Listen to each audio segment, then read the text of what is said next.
बिन लालू शायद बिहार की राजनीति फीका पड़ जाती है। यही कारण है कि जब भी सत्ता को विपक्ष पर हमला करना पड़ रहा है बीते कुछ महीनों से, उसमें लालू प्रसाद यादव का नाम जरूर आ रहा है।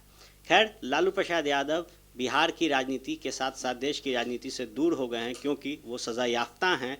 6 मामलों में उन्हें सज़ा सुनाई गई है और हॉटवार जेल में वो सज़ा काट रहे हैं। खैर, इस वक्त वो रांची के रिम्स अस्पताल में एडमिट हैं, क्योंकि उनकी तबीयत खराब चल रही है। लगातार लालू प्रसाद यादव बेल याचिका डाल रहे हैं और मांग कर रहे हैं एक बेल की, लेकिन उनके बेल के आरे हर वक्त सीबीआई खड़ा हो जा रहा है। गौरतलब है कि बीते कुछ दिन पहले सुप्रीम कोर्ट ने सीबीआई को फटकार लगाई थी लालू प्रसाद यादव के बेल याचिका को लेकर। ऐसे में अब एक बार फिर सीबीआई ने हलफनामा डाल दिया है सुप्रीम कोर्ट में और इसकी सुनवाई कल यानी कि 10 तारीख को होगी। लालू प्रसाद यादव की तबीयत दिन प्रतिदिन खराब हो रही है।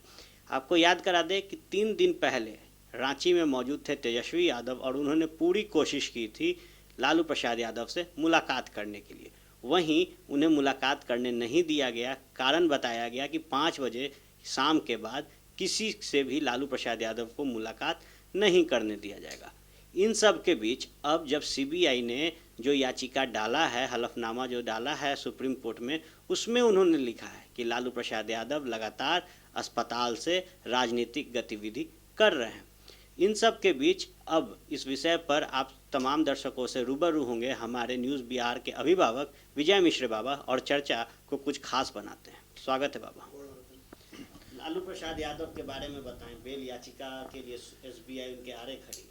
सबसे ज़्यादा नाटकीय और बनावटी बात ही लागत आ कि जौन सीबीआई और प्रशासन, सरकार भी बा, सब कोई अगर ई दावा करता, कोई कहता कि फ़ोन से बात करता, कोई कहता कि वजह से वो नेक्सस चलावता, चुनावी मुहिम चलावता, रणनीति बनावता, तो ये आखिर होत कैसे बा? कहीं ना कहीं लैप्स पड़ुए, प्रशासनिक लैप्स बा, चूक बा कहीं ना कहीं, और एकरा के खबर बनावल जाता। अगर लालू प्रसाद के बात कहल जाओ तो जेल में का हो रहा बा, एक बात के लेकर के पिछला कुछ दिन से बिहार के राजनीति बहुत ज़्यादा गर्म बा। यहाँ तकले बात भइल कि जब लालू प्रसाद पर आरोप लागल और खुद मुख्यमंत्री एगो अपना ही गठबंधन के मुख्यमंत्री के राज्य के पुलिस पर या जेल पर, प्रशासन पर लगाओ तरन कि वो वजह से लालू प्रसाद के फ़ोन पर बात कर देता, ये बहुत बड़ा संगीन मामला बा। एक साथ साथ जैसे ही वही बात कहले, वैसे ही उनकर विरोध में तुरंत बात आ गई। एनडीए के ही गठबंधन दल के एगो प्रत्याशी बाड़ी मुंगेर से, उनकर पति नीलम देवी के पति, और शुरू से आज से बहुत पहले 2-3 इलेक्शन लड़ले वो नीतीश कुमार के साथ है। हम अनंत सिंह के बात करता नहीं, अनंत सिंह कहले कि हमरो से तो बतियाव हलखिन। अब ये बात बहुत बड़ा बात हो गई बा।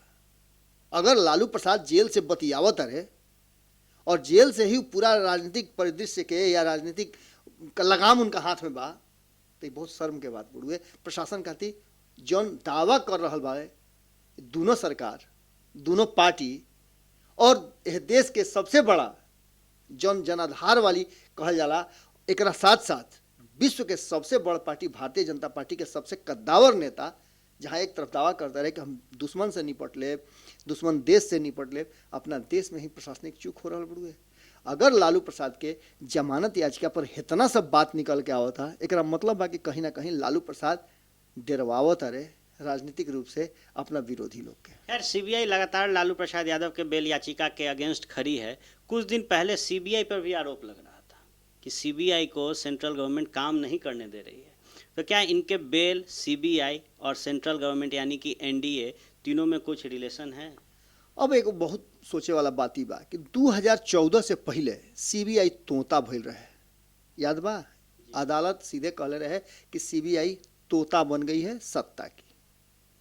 अब उ तोता के फिर अब तो कांग्रेस के सरकार नहीं है, सरकार तो बड़ुए एनडीए के सरकार में तोता बा कि ना बा, एकरो पर आरोप उठ गई। कई बार सीबीआई के क्रियाकलाप पर अदालत के तरफ से लालू प्रसाद के मामला में भी कई बार सीबीआई के फटकार लागल। लालू प्रसाद के अस्वस्थ बाड़े, एमे कोनो दूरा नहीं है, डॉक्टर ये बात के प्रमाण दे चुकल बाड़े। उम्र भी हो गई, ऐसे अस्वस्थता के कोनो ऐसा नहीं है कि जवान बाड़े जौना से कि बहाना करता रहे, बहाना करे के भी स्थिति नहीं है। डॉक्टर खुद बतावता रहे और डॉक्टर ये बात स्पष्ट रूप से कहले कि कई तरह के रोग से वो पीड़ित बाड़े, अगर पीड़ित ना रहते तो जेल में रहते, हॉस्पिटल में का करे रहते।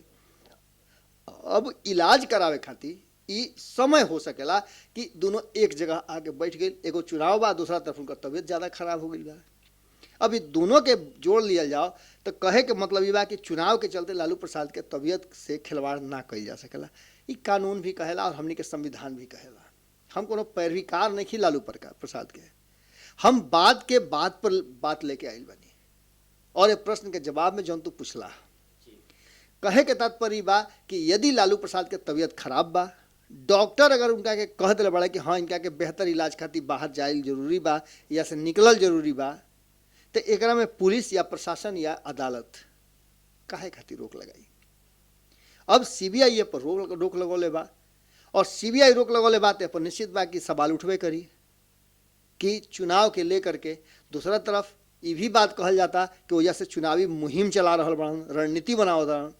लालू प्रसाद के ट्विटर पर आज हमें वो खबर चलेले रहनी है कि लालू प्रसाद स्पष्ट रूप से लिख दिले बड़े कि कोई उमें कन्फ्यूजन मत होके कि हमार ट्विटर हैंडल हमारा ऑफिस से हो रहा बा गाइड, हम नहीं चलावत, हमारे लगे मोबाइल नहीं है या हमारे लगे लैपटॉप नहीं है, ट्विटर हैंडल हमार चला रहा बा ऑफिस से। जब शनिवार के हमारे से मिले 2-3 आदमी आवेले तो वो लोग से बातचीत के आधार पर हम बता दिले कि हई बात ये पूरे सप्ताह में हुई। चूँकि लालू प्रसाद के अंडर एस्टिमेट ना कइल जा सकेला। बिहार के राजनीति में लालू प्रसाद जमीन से अर्श से फर्श पर जो कहाला, फर्श से अर्श पर कहाला, वो स्थिति में गई बड़ा। जमीन से निकल करके आसमान तक ले दिख रहा। बिहार के राजनीति, भारत के राजनीति के हर वो मुकाम से होकर के आयल बड़ा, हर सदन के सदस्य रहल बड़ा, चाहे वो विधानसभा कहल जाओ, विधान परिषद कहल जाओ, लोकसभा कहल जाओ या राज्यसभा कहल जाओ, तो सारा सदन के सदस्य रहल बड़ा। ऐसे वो जानत रहन, देश के कई बार रेल मंत्री तक रहल बड़ा। एक अलावे बहुत सारा मंत्रालय उनका लगे, बिहार के मुख्यमंत्री 2-2, 3-3 टर्म रहल बड़ा। ऐसे लालू प्रसाद के राजनीतिक रूप से वजन और कद बहुत बड़ा बा। तो कहीं ना कहीं जिस तरीके से आरोप लगते हैं सीबीआई पर और तबीयत खराब है लालू प्रसाद यादव की, लगातार बेल याचिका डाल रहे हैं और उसे खारिज करवा दिया जा रहा है और ये खारिज सीबीआई करा रही है।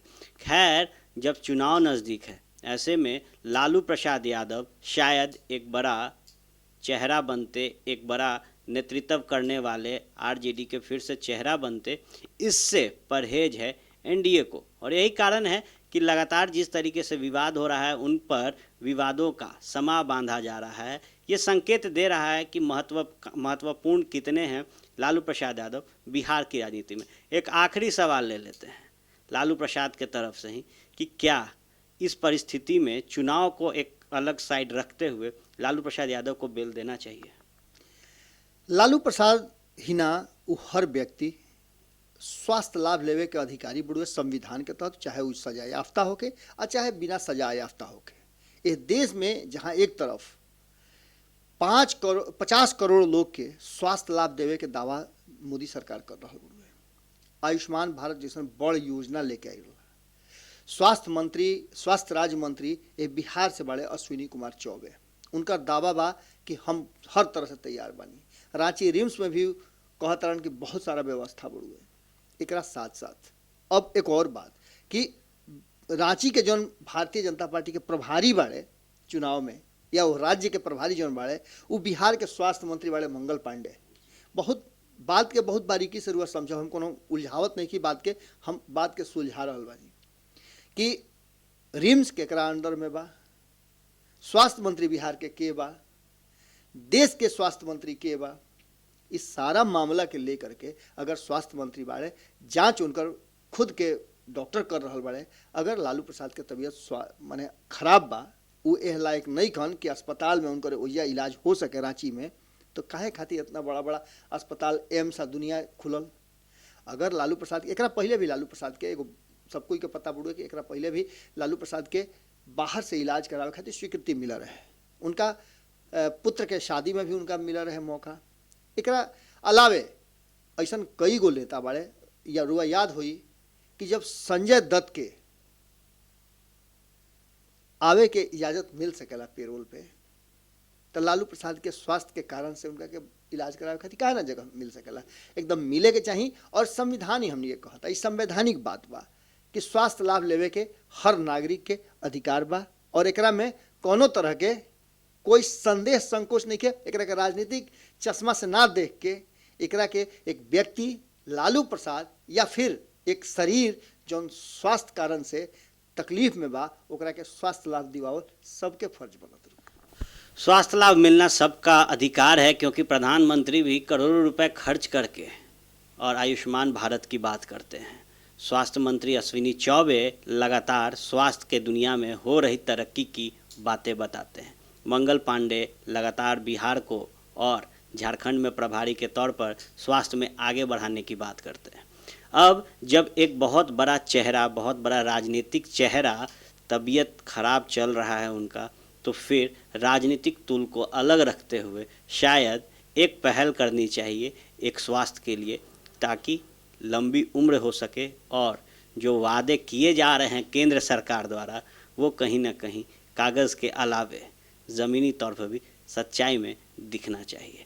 खैर, लालू प्रसाद यादव राजनीति में कितना महत्व रखते हैं ये हर कोई बेहतर जानता है, और कहते हैं कि everything is fair in love and war.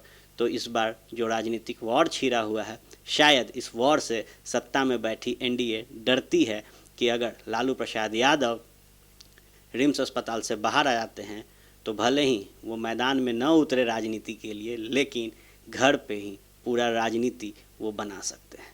आप देखते रहे भारत लाइव टीवी, हम आपको पल पल अपडेट्स देते रहेंगे और जोड़े रखेंगे भारत के साथ बिहार की राजनीति से।